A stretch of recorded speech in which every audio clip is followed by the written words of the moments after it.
இதுக்கு முன்னாடி சொன்ன நம்மளுடைய நண்பர் சக்தி கணேசன் ஐயா அவர்கள் உங்கள் முன் சிறப்புரையாற்ற இருக்கிறார். இவரை ரெண்டாவது ஒரு சாதாரண ஜோதிடர் ஒரு யூடியூப் சேனலில் ஒரு யூடியூப் ஆரம்பித்து அதில் வீடியோ போட்டால் கூட அதை பார்த்து என்கரேஜ்மெண்ட் பண்ணக்கூடியவர்.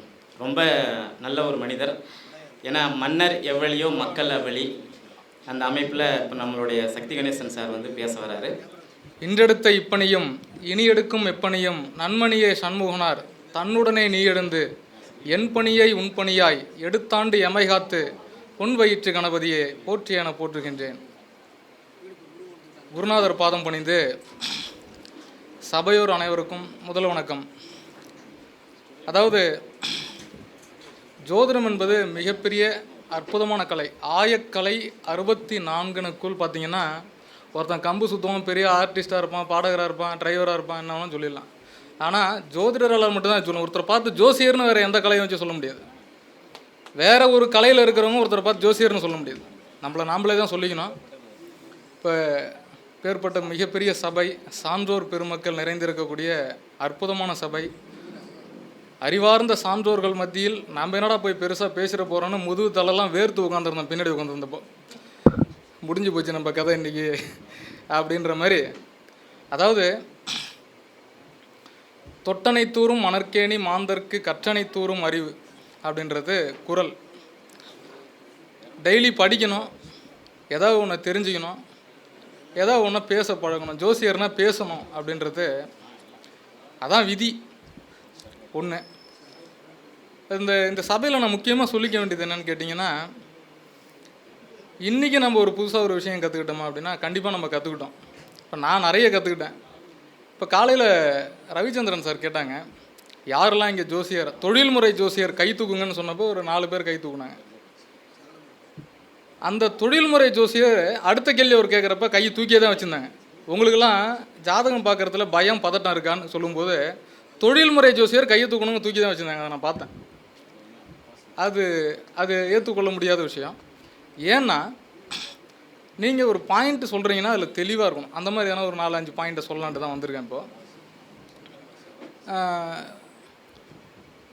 ஜோசியர் எல்லாருமே எதனா ஒரு உபகரணம், எதனா ஒரு டூல்ஸ் கையில் வச்சுக்கணும். இப்போ காலையில் பேசின பாயிண்ட்ஸ்லாம் நிறைய எடுத்து வச்சுருந்தேன், ஹின்ஸ் மாதிரி. 2 வருடம் படிச்சுட்டு அவங்கள்ட்ட இன்றைக்கி 600 மாணவர்கள் அவங்க வந்து கற்பிக்கிறாங்க அப்படின்ட்டு அவங்க எவ்வளோ படிச்சிருக்காங்களோ அவ்வளோதான் அவங்களால சொல்லிக் கொடுக்க முடியும். இப்போ ஒரு உதாரணமாக நான் 2008 காலகட்டத்தில் ஜோதிடம் பழகினேன். என்கிட்ட ஜாதகம் பார்க்க வரும்போது சக்தி கணேசன் சாரை பார்க்க வந்தோன்னு சொல்லுவோம். எங்கே இருக்கார் அவர் அப்படின்னு எனக்கு பின்னாடி பார்ப்பாங்க. நாதாயா அந்த ரவுடி அப்படின்னு சொல்கிற மாதிரி இருக்கும். நாதாயா அந்த ஜோசியர்னா உண்மையிலே நம்ப மாட்டாங்க சார். ஒரு 5 வருஷத்துக்கு முன்னாடிலாம் நம்ப மாட்டாங்க. இப்போ ஓரளவுக்கு கொஞ்சம் இப்போ சார் சொன்ன மாதிரி மன்னன் எவ்வழியோ மக்கள் எவ்வழின்னு சொல்கிற மாதிரி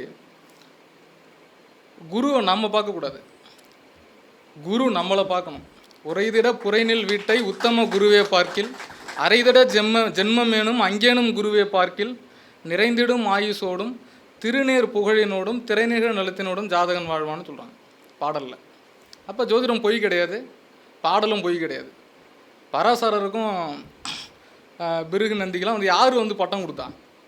நம்ம படிக்கணும், நம்ம தான் படித்து நம்மளை அறிவார்ந்தவராக மாற்றிக்கணும். அப்போ எழுதணும், பழகணும், டெய்லி எதனா ஒன்று படிக்கணும் அப்படின்றது ஜோதிடர்களுடைய கடமை, ப்ளஷர் அது.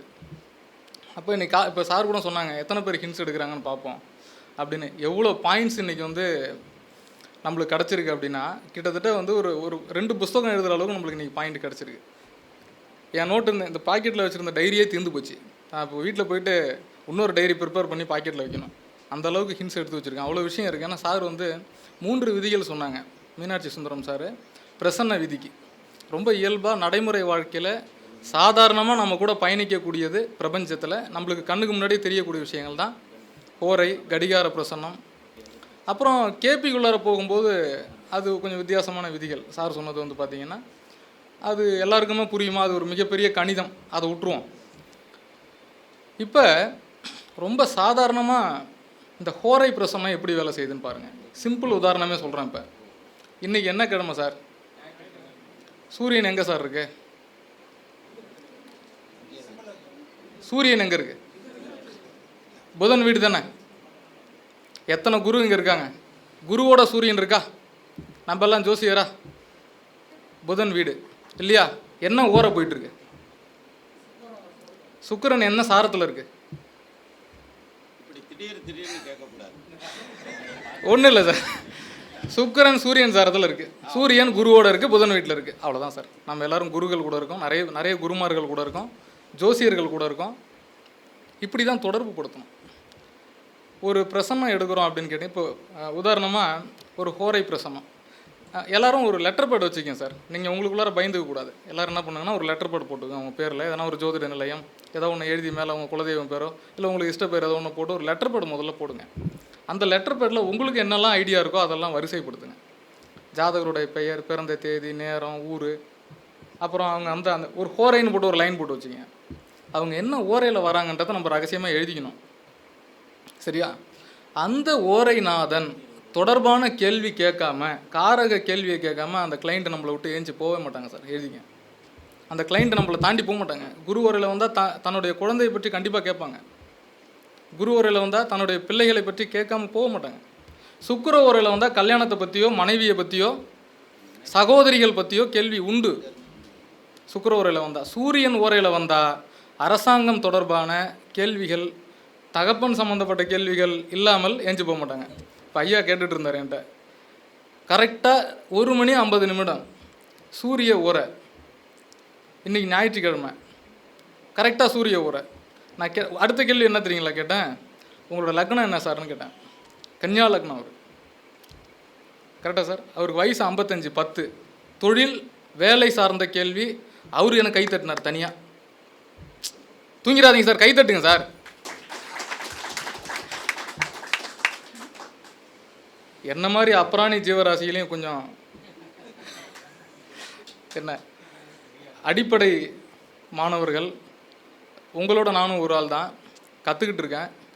2008-09 காலகட்டத்தில் லக்ன கணிதம் போடுறதுக்கு ஊராக நோட்டு தூக்கிட்டு சுற்றினேன். ஜோசியர்கிட்ட கிடைக்கல.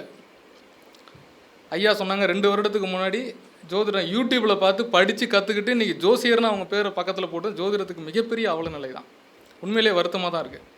சார்கிட்ட பேசுகிறதுக்கெல்லாம் அவ்வளோ முயற்சி. 2013-14 காலகட்டத்தில் ஐயாவுடைய வீடியோஸ் நான் முதல்ல பார்த்தேன்.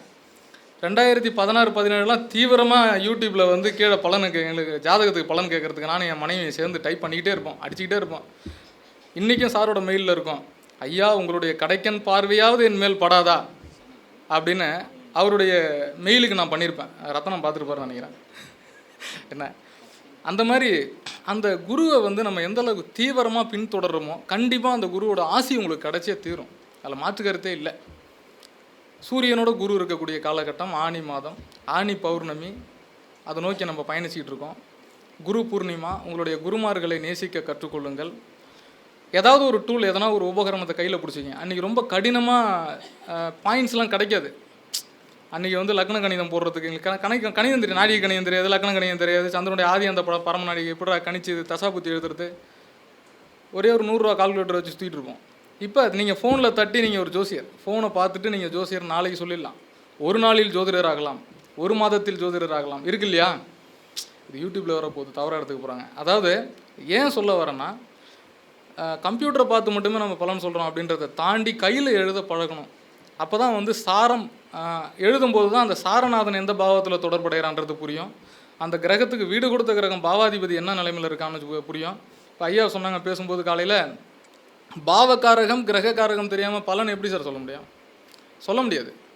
அந்த பாவாதிபதி என்ன நிலைமையில் இருக்கான், சாரநாதன் என்ன நிலைமையில் இருக்கான், கிரகம் உச்சம், சரி சுக்கிரன் உச்சம், குரு நீசம், எப்படி பலன் சொல்கிறது? அதுக்கு கல்யாணம் ஆகும், ஆப்ரேஷன் சக்ஸஸ், குருநாதர் சொல்கிற மாதிரி வேர் இஸ் பேஷண்ட், டெத்து, அதான் பலன். அதுதான்.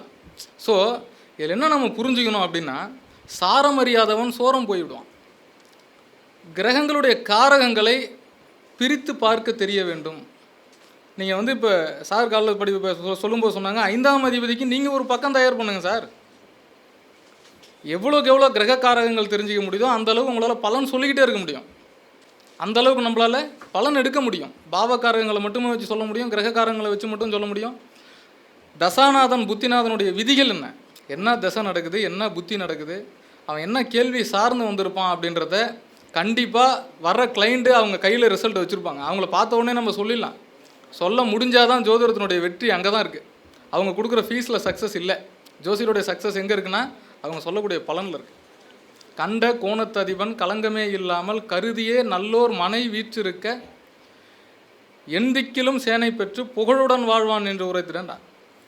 1 4 7 10க்கு அதிபதி, 1 5 9க்கு அதிபதி, பாவர் தொடர்பு இல்லாமல், சேர்க்கை இல்லாமல், ராகு கேதுக்களுடன் இணையாமல் இருக்குமா? எப்படி இருக்கும்? பாட்டுக்கு மட்டும்தான் பொருந்தும். ஆனால் பார்க்கணும். பார்த்தா தான் அதனுடைய விதி புரியும். ஒரு கிரகம் வக்கரமாக இருக்குது.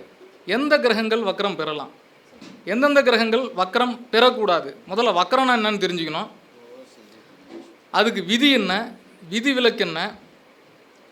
இப்போ இன்னொரு பாயிண்ட் ஆஃப் வியூவில் பார்த்தீங்கன்னா, பாக்கியாதிபதி தேசம் நடக்கும்போது வேலையில் இடமாற்றம் அல்லது ரிசைன் பண்ணிவிட்டு அல்லது ஹையர் போஸ்டிங்னா ஏதாவது ஒன்று நடக்கும். சார் சொன்னாங்க, தெரிந்து பேசுவதை விட தெரிந்ததை பேசுவது, தெரிந்ததை தெளிந்து பேச வேண்டும். சூப்பர் ரிசல்ட் சார் சொன்னது. ஆனால் அதை நீங்கள் ஞாபகத்தில் எப்படி வச்சுக்கணும்னு திருப்பி அது பாயிண்ட்டுக்கு அதுக்குள்ளார போய் இன்னொரு விஷயம் சொல்கிறேன்.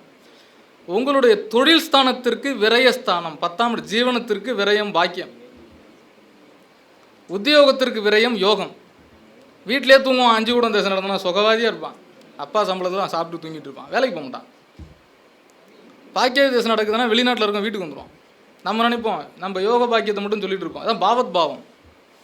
ஒரு பாவத்தை இன்னொரு பாவகம் ஏற்கிறதா அல்லது எதிர்க்கிறதா, அது ரொம்ப இம்பார்ட்டண்ட்டு. இப்போ நம்ம நினைப்போம் பாக்கியாதிபதி தேசம் நடக்குதுன்னு. 4ஆம் இடத்துக்கு 6ஆம் இடம் சார், அம்மாவுக்கு மருத்துவ செலவு. 5ஆம் இட தேசம் நடக்குது, யோகாதிபதி தானே. 5ஆம் இடம் என்பது எந்த பாவத்திற்கு 8ஆம் இடமா இருக்கும்? முடிஞ்சிச்சா? அதுதான் அந்த யோக பாக்கியம். அது எதை தடுக்கும், எதை குறைக்கும்? 2 10 அர்த்த திரிகோணம். ஒரு மனிதனுடைய வாழ்க்கை எந்த அளவிற்கு அர்த்தமாக இருக்கும், எதை பொறுத்தது? அருளா பொருளா? ரெண்டுமே தேவை. ஆனால் பொருள் இல்லாருக்கு இவ்வுலகு இல்லை. என்ன பொருள் வேணும்? அப்போ 2 10 நல்லா இருக்கணும். வருமானம், உத்தியோகம், இது ரெண்டும் நல்லா இருக்கணும். ஜீவனம் 10 தொழில். அப்போ இந்த பாவங்களை எப்படி ஆய்வு பண்ணணும் பாருங்க. ஒன்று திரிகோணமாக இருக்கும். 10ஆம் இடத்திற்கு 5ஆம் இடம் 2ஆம் இடம், 2ஆம் இடத்திற்கு 5ஆம் இடம் 6ஆம் இடம், 2ஆம் இடத்துக்கு 9ஆம் இடம் 10ஆம் இடம். ஸோ இதுக்கு பேர் என்ன? அர்த்த திரிகோணம். ஒரு மனிதனுடைய வாழ்க்கை எது இந்த பாவங்கள் எதை கட்டமைக்குது? 2 10 என்பது அர்த்த திரிகோணமாக இருந்து எதை செயல்பட நடைமுறையில் வச்சுருக்குது. இப்போ ஒரு ஜாதகர் வரும்போது அந்த 2ஆம் அதிபதி 6ஆம் அதிபதி எப்படி இருக்காங்க, 10ஆம் அதிபதி எப்படி இருக்காங்கன்றதை கனெக்ட் பண்ணி பார்க்கணும். எப்பேற்பட்ட ஜோசியராக இருந்தாலும் திருமண பொருத்தத்தை கையில் கொடுத்தோன்னே லைட்டாக பயந்துருவாங்க. இப்போ 2 நாள் முன்னாடி நெய்வேலியில் என்னுடைய குருநாதர், மானசீக குருநாதர் ஜெயராமன் ஐயாவை பார்க்க போயிருந்தேன். அவர் எதிர்க்க ஒரு கிளைண்ட் உட்காந்தார். நான் அப்பயே யோசித்தேன், அவர் முன்னாடி யாருன்னா கிளைண்ட் உட்காந்தாங்கன்னா அந்த நேரம் பார்த்து நான் போனேன்னா அவர்கிட்ட இருந்து ஜாதகத்தை வாங்கி என்கிட்ட கொடுத்துருவார், பாடுறா அப்படின்னு. அவர் திருமண பொருத்தத்தை தூக்கின்னு வந்தார். நான் பக்கத்துலேயே உட்காந்தேன், அதை வாங்கி என்கிட்ட கொடுத்துட்டாரு. இப்போ அவரை வச்சுட்டு நான் என்ன சொல்கிறது? என்னையே பார்க்குறாரு அவர். அது பயம் வேறு, மரியாதை வேறு. குருநாதர் முன்னாடி இப்பயுமே எனக்கு பதஷ்டம் இருக்குது, முதுகுலாம் வெறுத்து தான் இருக்குது. குருநாதர் இருக்கார்ல, அதனால் மைக்கை பின்னாடி வச்சுருக்கலாம், முன்னாடி வச்சுட்டாங்க என்ன. ஆனால் என்னென்னா திருமண பொருத்தத்தை அமைக்கிறதுக்குன்னு சில விதிகள் உண்டு சார்.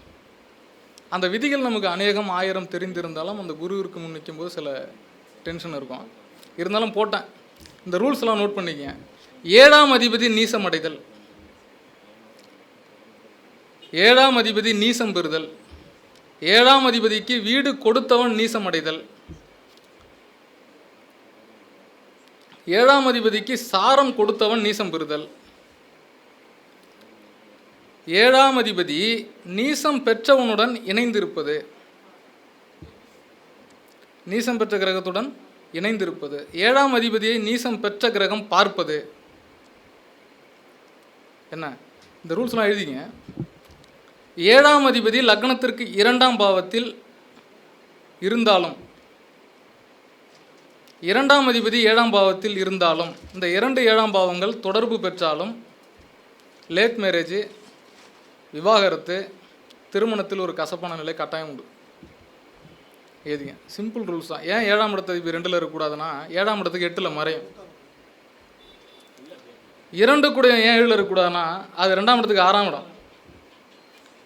தனி கொடுத்தனம் கூட்டு போடும், ஒத்துக்காது குடும்பத்துக்கு, பிரச்சனை வந்துடும். இதுதான் மெயின் ரூல்ஸ். இதில் வந்து நம்ம நினைக்கிறது என்னென்னா 7ஆம் அதிபதி 6ல் 8ல் இருக்கிறதுன்றதெல்லாம் தாண்டி முதன்மையான நிலை இதுதான். இந்த 2ஆம் அதிபதி 7ஆம் அதிபதி காம்பினேஷன், பரிவர்த்தனை, பார்வை, இதெல்லாம் நீங்கள் புரிஞ்சுக்கணும். அதே மாதிரி இந்த வேதை கிரகங்களுடைய நட்சத்திரங்களை எடுத்துக்கணும். கேது புதன், நீங்கள் வந்து அஸ்வினிக்கும் ஆயில்யத்துக்கும் பொருத்தம் போட்டு பாருங்கள், ரஜு வராது. முதல்நிலை விஷயம். அதெல்லாம் வேதை கிரகங்களை சேர்க்கக்கூடாது. அதே மாதிரி இந்த 88வது நட்சத்திரம் அப்படின்றது வந்து நம்மளுக்கு வந்து தாராபலத்தில் வந்து 4வது நட்சத்திரத்துக்கு வந்து பார்த்தீங்கன்னா அடுத்தடுத்த நட்சத்திரங்கள் அதோட திரிகோண நட்சத்திரங்கள் என்னச்சிங்கன்னா 88வது நட்சத்திரம் கனெக்ட் ஆகும். திருமண பொருத்தத்தில் 88வது நட்சத்திரத்தை இணைக்கக்கூடாது. 88வது நட்சத்திர பாதம், 88வது நட்சத்திர பாதத்தை என்னச்சிங்கன்னா அது ஒம்பு தான். அது தசாபதி வந்துச்சுன்னா இன்னும் கொடுமையாக இருக்கும். சிலர் வந்து ஏக திசையில் கனெக்ட் பண்ணலாமா, சேர்த்து வச்சிடலாமான்னு வேற ராகவன் பார்க்குறாரு. ஏன்டா திருமண பொருத்தத்தை பற்றி ஏன்ட்டியா பேசிகிட்டு இருக்க அப்படின்னு பெரிய புஸ்தகத்தை வச்சுருக்கியா என்ன? இல்லை, இந்த ரூல்ஸை ஃபாலோ பண்ணி பாருங்கள். அடுத்தது வந்து பார்த்தீங்கன்னா பாதகாதிபதியுடன் 7ஆம் அதிபதி தொடர்பு பெற்று திசை நடத்துறது.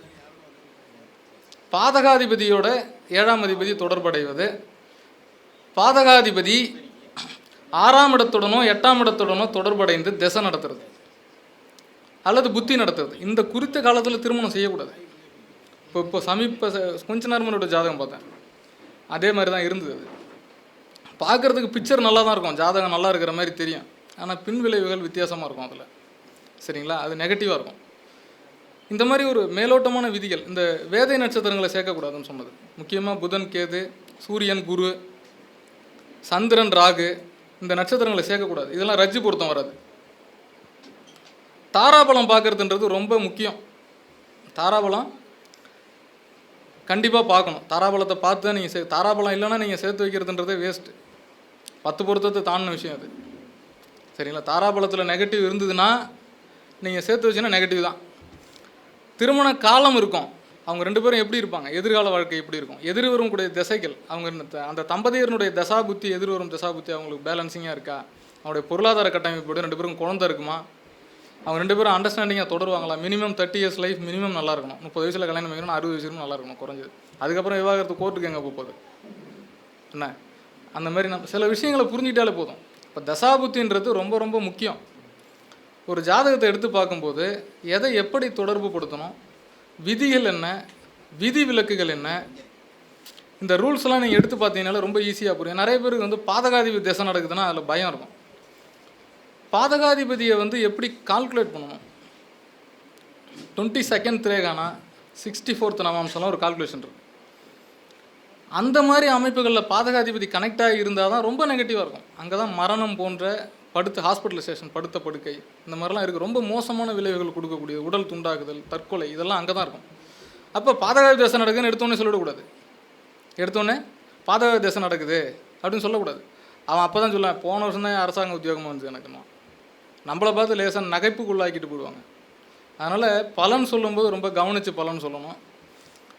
அதே மாதிரி எந்த ஒரு விஷயத்தையும் ரொம்ப சாதாரணமாக கருதக்கூடாது. இன்றைக்கி பார்த்தீங்கன்னா கிட்டத்தட்ட ஒரு 20லேருந்து 25 பாயிண்ட்ஸ், பொண்ணான பாயிண்ட்ஸ் கிடச்சி.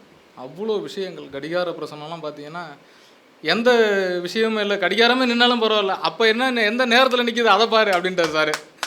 எந்த நேரத்தில் நிற்கிது அதை மட்டும் எடுத்து வந்தவனுக்கு பலன் சொல்லு. ஐயோ வாட்சில் பேட்டரி தந்துருச்சு நின்றுடுச்சுன்னு நினைக்காம எந்த நேரத்தில் நின்றுச்சு, அது நின்று தான் போச்சு, அப்போ தான் பார்க்கலாம், அவர் வந்த பிறகு தானே அதை பார்த்துருக்கோம், அதை அப்படியே கனெக்ட் பண்ணுங்க, கண்டிப்பாக கரெக்டாக இருக்கும் சார். ஜோதிடம் என்பது உண்மை. ஒரு பொண்ணுக்கு வந்து கல்யாணம் ஆகல சார். நான் எலக்ட்ரிக்கல் இன்ஜினியர் நெய்வேலியில். என்கிட்ட இல்லை, அவர்கிட்ட தான் நாங்கள் ஒர்க் பண்ணுறோம். அவர் மிஷின் ஆப்ரேட்டரு, சீனியர் எக்ஸிக்யூட்டிவ். அவர் ஏன்பா என் பொண்ணுக்கு கல்யாணம் ஆக மாட்டேன், எப்போ தான் இப்போ பார்த்து சொல்லலாம் அப்படின்னு மிஷின் ஓட்டிகிட்டு இருக்காரு. பேப்பர் பாக்கெட்லேருந்து இப்படி எடுத்துக்க கையில் கொடுக்குறாரு. நான் வாங்கி என் பாக்கெட்டில் வச்சுக்கிட்டேன். ஏன்னா அது வேலை செய்கிற இடம், தொழில் முனையும் இடம், சனி தாமதம் தான் போகிறோம். அடுத்தது சரி, இன்னொரு நாள் பார்க்குறாரு, கோயில் வாசலில் அதே பேப்பரை, இன்னொரு ஜெராக்ஸ் அதே பேப்பரை எடுத்து என்கிட்ட கொடுக்குறாரு. அவர் கொடுக்குற நேரம் ஒரு தாம்பூலம் வருது, ஒரு பத்திரிக்கை எடுத்துகிட்டு வருது. ரோட்லேயே நின்று என்ன பார்க்குறாரு, தம்பி ஒன்று பிடிக்கவே முடியாது, வேலைக்கு போய்டும், அங்கே போய்டும், இங்கே போய்டும், ஃபோன் எடுக்க மாட்டேன், இந்தா அந்த பத்திரிக்கை முதல்ல பிடின்னு. ஒருத்தர் திருமணத்துக்காக ஜாதக பொருத்தம் பார்த்து சொல்லு, எப்போ தான் என் பொண்ணு கல்யாணம் லேட் ஆகிட்டே இருக்குன்னு கேட்குறாரு. அதே நேரத்தில் தாம்பூலம் வருது, பத்திரிக்கை கொடுக்குறாரு கல்யாணத்துக்கு. இதுதான் சார் பிரசன்னம், இதுதான் நிமித்தம். தட் இஸ் ஆனால் இது நிமித்தம் குருநாதரை காப்பாற்றிட்டீங்க. அது பிரசன்னம் கிடையாது, அது பேர் நிமித்தம். காலதேச வர்த்தமானம். நம்மளுக்கு வந்து பிரபஞ்சம் அந்த பஞ்சபூதங்கள் வந்து நம்மளுக்கு எதனா ஒரு விஷயத்தை வியூ பண்ணிக்கிட்டே இருக்கும் சார். நம்ம அதை கவனிக்கணும், கனெக்ட் பண்ண தெரிஞ்சுக்கணும். சார் கூட ஒரு இடத்துல சொல்லியிருப்பாங்க, கொடைக்கானல்லேருந்து ரிட்டர்ன் வந்துட்டு இருக்கிறப்ப 2 பக்கமும் லேக். இன்னுமே நினைவில் இருக்குது அந்த நிமித்தம். யாரோ ஒரு பேஷண்ட் வந்து சார்கிட்ட வந்து பிரசன்னம் கேட்டிருக்காங்க. அந்த நேரத்தில் என்னையா நடக்கும் சொல்லு. சார் சொல்லியிருக்காங்க, நிமித்தத்தில் 2 பக்கமும் லேக் இருக்குவோம், 2 பக்கம் நுரையீரலில் நீராக இருக்குன்னு கேட்டாராம். ஆமாம் சார், ஞாபகம் இருக்கா சார்? இது ஒரு நிமித்தத்தில் சொன்னது. சார் வீடியோவில் போட்டிருக்காங்க. வீடியோவில் போட்டாரா இல்லை நம்மள்ட்ட நேராக பேசினாருன்னு தெரியல. வேற ஆகும் அதை நேரில் இல்லை பழனி கிடையாது. வேற ஏதோ ஒரு மீட்டிங்கில் பேசுனதான் நினைக்கிறேன், வீடியோ தான் நினைக்கிறேன். ஸோ அதெல்லாம் வந்து பார்த்தீங்கன்னா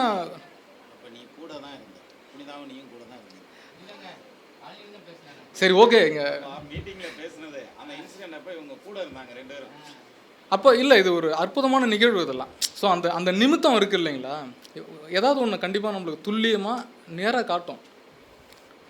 ஒரு கிரகம் உச்சம் பெற்று இருக்குதுன்னா அது உச்சம் பெற்று இருக்குன்னு பார்க்கக்கூடாது. வீடு கொடுத்தவன் யார், சாரம் கொடுத்தவன் யார், அந்த 2 கிரகமும் கேந்திரமாக இருந்தால் திரிகோணமாக இருந்தால் ஒரு விதமான பலன் கிடைக்கும். அது 2 சட்டாஷ்டகமாக இருந்ததுன்னா அது உச்சம் பெற்று புண்ணியமே இல்லை, அந்த கிரகத்துக்கு அது பலன் கொடுக்காது. ஸோ இதெல்லாம் கவனிக்கணும். ஒரு ஜாதகத்தை எடுத்து 12 கட்டத்தை போட்டுட்டோம், நம்ம 9 கிரகத்தை பார்த்துட்டோம், 27 நட்சத்திரத்தை தெரிஞ்சுட்டோம்னு பலன் சொல்லக்கூடாது. இன்னமும் வந்து பார்த்தீங்கன்னா ஏறக்குறைய 2008 வந்து ஜாதகம் அப்படின்னு நான் முதல்ல எழுதின வருடம் 2008. இப்போ 2025 இருக்கோம் நம்ம. ஸோ இத்தனை ஆண்டுகள் பயணத்தில் இன்னமும் நம்ம பலன் எடுக்கிறதுக்கு முன்னாடி ஒரு பயம் இருக்க தான் செய்யுது. அந்த இடத்துல வந்து நம்ம இதை வச்சு சம்பாதிக்க போகிறோம், நம்ம இதை வியாபாரமாக ஆக்க போகிறோம், நான் வந்து ஒரு 10 பேருக்கு ஸ்டூடெண்ட்டை வச்சு கற்றுக் கொடுக்க போகிறோம் அப்படின்றதெல்லாம் தாண்டி அந்த பயம் என்பது இருந்தால், சார் சொன்னாங்க, மதுரை சார் சொன்னாங்க, நான் இலவசமாக ஜோதிட வகுப்பு கொடுத்துட்ருக்கேன், எத்தனை பேருக்கு தெரியும் அப்படின்ட்டு. அந்த சினாரியை வந்து பார்த்தீங்கன்னா அந்த காட்சின்றது மிகப்பெரிய புண்ணியம் சார். கற்ற கலையை ஒருத்தர் கற்றுக் கொடுக்குறது, அதுதான் அந்த இறக்கிற கேணி தான் சுரக்கும்னு சொல்லுவாங்க இல்லையா. அவர் சப்ஜெக்ட் வந்து பாருங்கள், அவரோட சப்ஜெக்டு வேறு லெவலு. உண்மை சார், சத்தியமாக பூரிப்பாக இருந்தது சார். அவங்களாம் வீடியோவில் பார்த்துருக்கேன். ஆனால் இந்த மாதிரி ஒரு லெஜெண்டான ஸ்பீச், அந்த ஏஐக்கு நீங்கள் வந்து யுரேனஸ் பற்றி சொன்னீங்க, நான் கை நீட்டின சார் தடுத்துட்டாங்க. இல்லை சார், தப்பாக சொல்ல. எதுக்காகனா டைம் இன்னும் கொஞ்சம் எக்ஸ்ட்ரா போகும், உங்களுக்கும் அது பாடம்னு சொல்லிட்டு யுரேனஸ் அப்படின்றத பற்றி நீங்கள் சொன்னீங்க. என்னுடைய குருநாதர் வந்து ஜெயராமன் சார் அடிக்கடி சொல்லுவாங்க, யுரேனஸ் நெப்டியூன் ப்ளூட்டோ வந்து விபத்து கிரகங்கள், அதுக்கு பேர். இப்போ போர் நடந்தது இல்லையா, காரணம் யுரேனஸ் தான். சார் கரெக்டாக அந்த பாயிண்ட் எடுத்தாங்க. ஏஐ பற்றி பேசும்போது யுரேனஸ் தான் வந்து அந்த இப்போ ஏற்பட்ட மிகப்பெரிய வளர்ச்சிக்கு யுரேனஸ் தான் காரணம். ஏன் சார் இந்த 9 கிரகம் தான் இருக்கா? இருக்குது, கிரகங்கள் இருக்குது. ஆனால் இந்த பூமிக்கு அருகாமையில் எந்த கிரகத்தினுடைய ஒளி தாக்கம் அதிகமாக இருக்கிறதோ அதை நம்ம அதிகமாக எடுத்து பேசுகிறோம், அவ்வளோதான், வேற ஒன்றும் கிடையாது. புதன், ஏன் சார் புதன் புத்திசாலி? பூமிக்கு ரொம்ப பக்கத்தில் இருக்க உள்வட்ட கிரகம். சுக்கிரன், ஏன் சுக்லம் சுரோணம், காமத்துக்கு அதிபதி, மனித வாழ்க்கையில் அதிக பங்கு வகிக்கக்கூடிய கிரகங்கள்லாம் பூமிக்கு பக்கத்திலே இருக்குது. ரத்தம் செவ்வாய் பூமிக்கு அடுத்தது. புதன் சுக்கிரன் உள்வட்ட கிரகம், ரெண்டும் பக்கத்திலே இருக்குது. அடுத்து குரு, ஜெயின் பிளானட்டு. அதனுடைய ஒளி கதிர்கள் வந்து மனித வாழ்க்கையில் ஒரு நல்ல விஷயத்தை கொடுக்குது. இப்போ கூட இங்கே பார்த்தீங்கன்னா அதிகமாக மஞ்சள் தான் இருக்குது. எல்லாரும் உட்காந்துரு, சேர் ஃபுல்லாக மஞ்சள், எல்லோ கலர் வரும். இரு முக்கியமான ஸ்பீச் கொடுத்தவங்களில் 2 பேர் எல்லோ ஷர்ட் தான் போட்டிருக்காங்க. ஸோ இது என்னன்னு கேட்டிங்கன்னா, அங்கேருந்து கிடைக்கக்கூடிய பாயிண்ட்ஸ் வந்து பார்த்தீங்கன்னா அந்த தன்மையில் இருக்கும். அவ்வளோ ஒரு ஹையர் டாபிக். அதெல்லாம் எடுக்கிறதே கஷ்டம். அதெல்லாம் ரொம்ப சாதாரணமாக அப்படியே ஒரு ட்ராவல் ட்ரெயினில் பேசிட்டு போகிற மாதிரி சார் போயிட்டாங்க. ரொம்ப கஷ்டம் சார், இந்த மாதிரி பாயிண்ட்லாம் கிடைக்கிறது ரொம்ப சிரமம். கற்றலின் கேட்டல் நன்றுன்னு சொன்னாங்க சார் பேசும்போது, சூரியநாராயணன் சார் சொல்லும்போது. கற்றலின் கேட்டல் நன்று. ஜோதிடம் புரிதலில் இல்லை, உணர்வில் இருக்குது. உணரணும், ஜோசியத்தை வந்து உணரணும். அப்படியே ஆனந்த கண்ணீர்லாம் வடித்த நல்லா இருக்குது. சின்ரா சார் பார்க்குறதுக்கெலாம் வந்து பார்த்தீங்கன்னா எப்படி தெரியுமா நிற்கும் கியூ வந்து பார்த்தீங்கன்னா, அது 2 கிலோமீட்டர் நிற்கும். நீங்கள் வந்து அவர்கிட்ட அப்பாயின்மெண்ட் வாங்கினா அவ்வளோ சிரமம். அவர்கிட்ட முடிஞ்சு போச்சு, நீங்கள் அடுத்த ஜென்மம் தான் அவர்கிட்ட பேசணுன்ற மாதிரிலாம் நாங்கள் ஃபீல் பண்ணியிருக்கோம். ஆனால் அவருக்கு ரொம்ப பக்கத்தில் கொண்டு விட்டதுக்கு எனக்கு எது விட்டுச்சுன்னா அந்த குரு பக்தி தான் சார். இதில் வேறு எதுவும் இல்லை, வேறு எந்த சின்னாரையும் இதில் கிடையாது, வேறு எதுவுமே கிடையாது. அவரை கிட்ட போனோம், அவர் பக்கத்தில் போனோம். இன்றைக்கி சாரை பார்த்தோம், அவரை நான் காரில் வரும்போது யோசிச்சுட்டே வரேன், தனியாக ட்ரைவ் பண்ணிவிட்டு, ஆமாம் நம்ம இன்றைக்கி என்ன போய் பேச போகிறோம் அப்படின்னு. இங்கே வந்து அதே சிந்தனை தான், எல்லாத்தையும் பேசி முடிச்சிட்டாங்களே. பிரசன்னத்தில் வந்து எதாவது சொல்லலாம். இப்போ ஜாமகோல் பிரசன்னம் பற்றி பேசலாம், ஓரை பிரசன்னம் பற்றி மணிக்கணக்காக பேசலாம், கடிகார பிரசன்னத்தை பற்றி மணிக்கணக்காக பேசலாம், தாராபலம் பற்றி பேசலாம், தசாபுத்தி பற்றி பேசலாம், எல்லாத்தையும் பேசி முடிச்சிட்டாங்களே.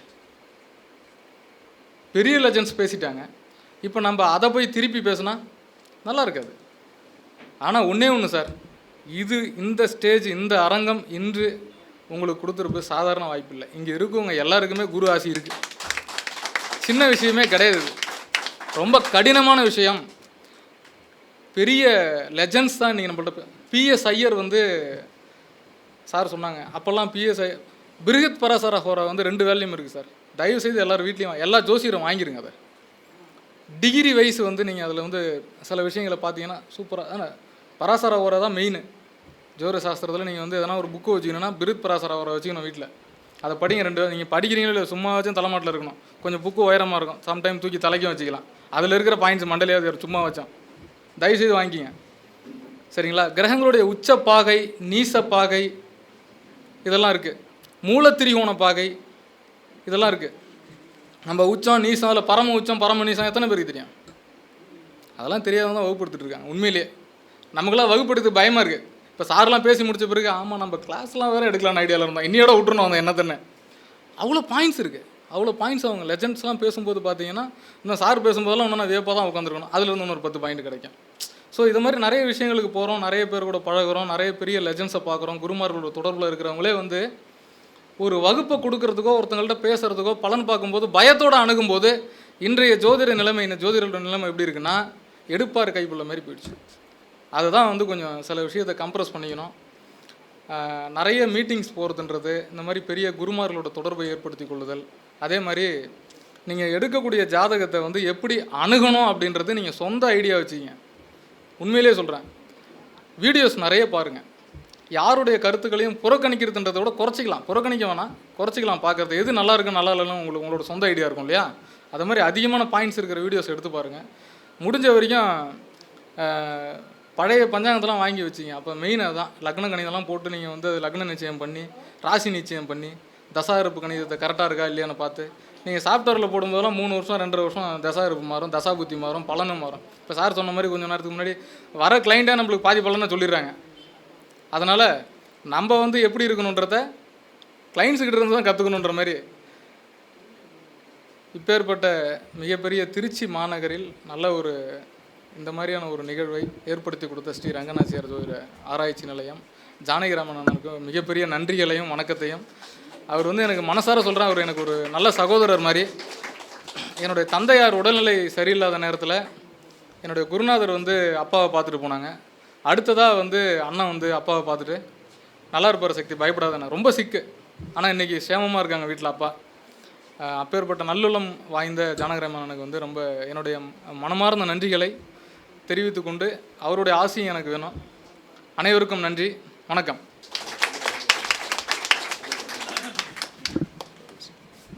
அனைவருக்கும் வணக்கம். ஐயா வந்து எனக்கு ரொம்ப நாளாகவே தெரியும், கிட்டத்தட்ட ஒரு 5-6 வருஷமாக தெரியும். இவரை வந்து நான் போன தடவை மீட்டிங்கு பழனியில் ஐயாவோட மீட்டிங்கில் போயிருந்தேன். அப்போ நான் ஒரு 2-3 ஜாதகத்துக்கு வந்து ஒரே டைம் வந்து பதில் சொல்லிகிட்டு இருந்தார். அதில் என்னோட தான் ஒன்று. அப்போ வந்து இவர் வந்து ஒரு, அதாவது வந்து அந்த அம்மாவுக்கு வந்து காது கேட்காதுன்றதை வந்து இவருக்கு பல நாளாக தெரியும், பல வருஷமாகவே தெரியும். ஆனால் வந்து அவர் நான் என் ஒரு பிரசன்ன மாதிரி அதை நிமித்தம்னு சொன்னார் இல்லை சார், அது வந்து ஜாதகத்தை வந்து அந்த அம்மா வந்து அப்போ தான் வந்து உட்கார்றாங்க. அப்போ வந்து கேட்டாங்க, இந்த மாதிரி உங்களுக்கு யாருக்கு வந்து காது கேட்காது அப்படின்னாரு. காதில் பிரச்சனை யாருக்கு இருக்குதுன்னு கேட்டார். என் ஒய்ஃபுக்கு வந்து காது ஓட்டையாயிடுச்சு. அது வந்து இவருக்கு தெரியாது. ஆனால் வந்து அந்த நிமித்தம் வந்து எப்படி இவருக்கு வந்து சொல்லுதுன்னு மட்டும் பார்க்கணும். இப்போ தான் உங்களுக்கு ஞாபகம் வருது.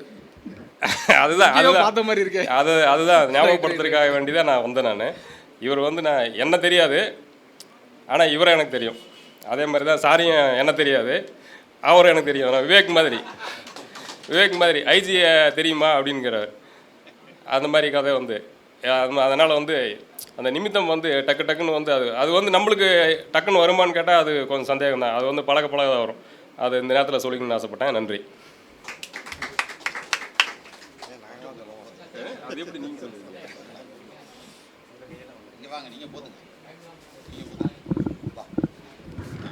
நம்ம சக்தி கணேசன் சாருடைய பேச்சு எப்படி சார் இருந்துச்சு? சிறப்பாக இருந்துச்சுங்களா? இன்னும் கொஞ்சம். நன்றி சார்.